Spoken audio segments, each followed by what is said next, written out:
আসসালামু আলাইকুম। আমি আপনাদের আজকে ভিডিওতে যে বিষয়টি দেখাতে যাচ্ছি সেই বিষয়টি হলো গরুর গায়ে ছোট ছোট গোটার মতন ওঠে, সেই স্থানটি পচে যায় এবং পা ফুলে ওঠে। এই রোগ নিয়ে বিস্তারিত আলোচনা করব। এই রোগটি হলো এলএসডি বা ল্যাম্পি ডিজিজ ভাইরাস। এই গরুটি এই রোগে প্রায় 1 মাস যাবৎ আক্রান্ত। দেখেন কিভাবে এই গরুটি আক্রান্ত হয়েছে এবং গায়ের ক্ষতগুলো খুব বড় আকারে ধারণ করেছে।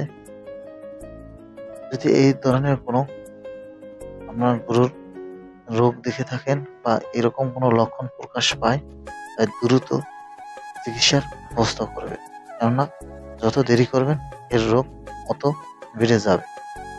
এই গরুটির পা ফুলে উঠেছিল, গায়ে অসংখ্য ফুসকা উঠে সেখানে পানি জমেছে, কানে, নাকে এবং শ্বাসনালীতেও হয়েছে। আল্লাহর রহমতে এই গরুটি এখন পর্যন্ত মোটামুটি সুস্থ আছে। তাই আপনার আমার এরকম রোগ যাতে না হতে পারে সেদিকে লক্ষ্য রাখবেন এবং এই রোগ দেখার সাথে সাথে চিকিৎসা প্রদান করবেন।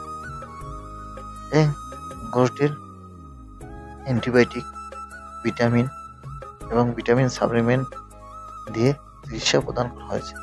এই রোগ হলে সাধারণত ভাইরাসজনিত রোগ, তাই এ রোগের সুনির্দিষ্ট কোনো চিকিৎসা নেই।